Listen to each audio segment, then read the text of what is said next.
আমার স্বামীকে গত 9/8/2024 তারিখে হত্যা করা হয়েছে।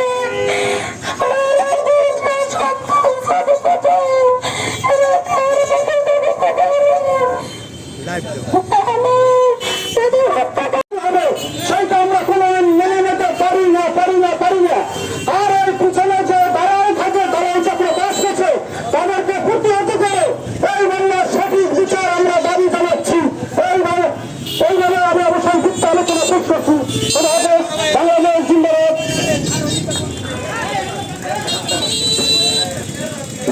আপনাদের সম্মুখে বক্তব্য নিয়ে আসছেন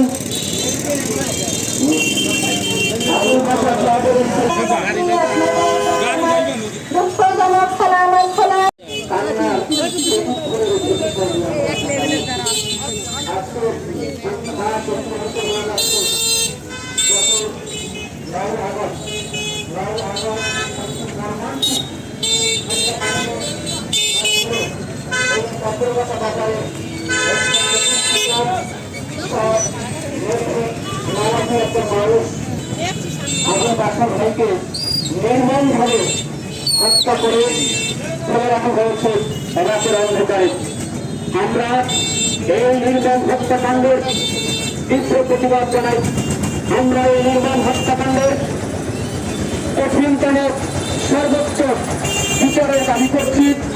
যে যারা এই ঘটনার সাথে সম্পর্কিত, এই ঘটনার সাথে যারা জড়িত, এই নির্মম হত্যাকাণ্ডের সাথে যারা এখনো জড়িত হয়ে নানা ধরনের প্রোপাগান্ডা ছড়াচ্ছেন, নানাভাবে এই বিচারকে বিলম্বিত করার চেষ্টা করেছেন বা করতেছেন, আমি বিনয়ের সাথে, আমি অত্যন্ত দ্রুতের সাথে আমি আমাদের সাংবাদিক ভাইদেরকে এবং আমাদের উপজেলা প্রশাসনকে, যারা নেতৃবৃন্দ আছেন, বর্তমানে যৌথ বাহিনী এখানে আছেন, বাংলাদেশ সরকার কর্তৃক নিয়োজিত, আমি প্রত্যেক আইন শৃঙ্খলা রক্ষাকারী বাহিনীদেরকে অনুরোধ করতে চাই, বিনয়ের সাথে অনুরোধ করতে চাই, এই ধরনের নিরপরাধ যোগ্য মার্জিত সৎ নারাজ একজন ব্যক্তিকে যেভাবে নির্মমভাবে হত্যাকাণ্ড ঘটিয়ে নিয়ে ফেলা হয়েছে, আমরা তার কঠিনতম শাস্তি দাবি করছি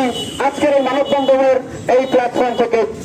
আমি পাথরঘাটা উপজেলার আইন শৃঙ্খলা রক্ষাকারী বাহিনীদেরকে অবিলম্বে তদন্তের মাধ্যমে এর সঠিক খুনিদেরকে বের করে নিয়ে এসে আইনের আওতায় এনে বাংলাদেশ আইনের সর্বোচ্চ শাস্তি যাতে তারা ভোগ করে সেই দাবি আমরা করেছি। আমরা এই হত্যাকাণ্ডের মাধ্যমে আজকে 2 বছরের একটি ছেলের আত্মহত্যা আমরা শুনতে পাচ্ছি, আমরা এলাকার মানুষ আজকে 5 বছরের একটি মেয়ের আত্মহত্যা আমরা শুনতে পাচ্ছি, আমরা একটি বিধবা হয়ে যাওয়া সদ্য নারীর আত্মহত্যা আমরা শুনতে পাচ্ছি।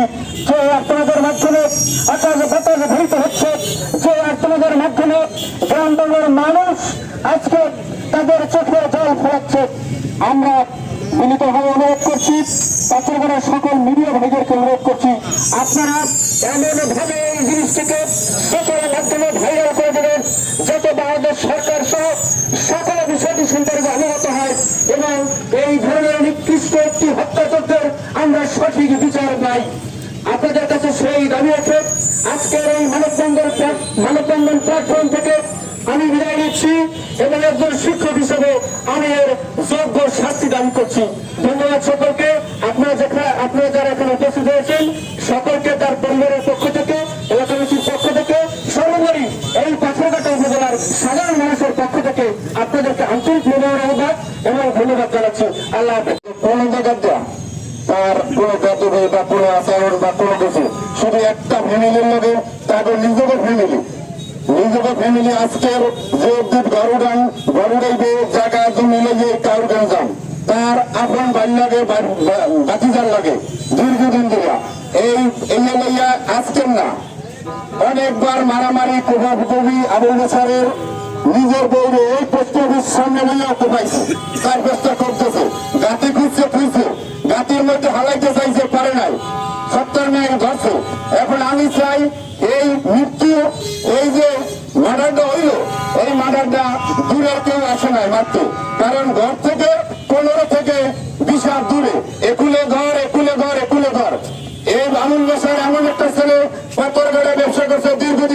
ধরিয়া আমাকে লাগে কোনো সময় কোনো আচরণ কোনো ব্যবহার কোনো সময় খায় না।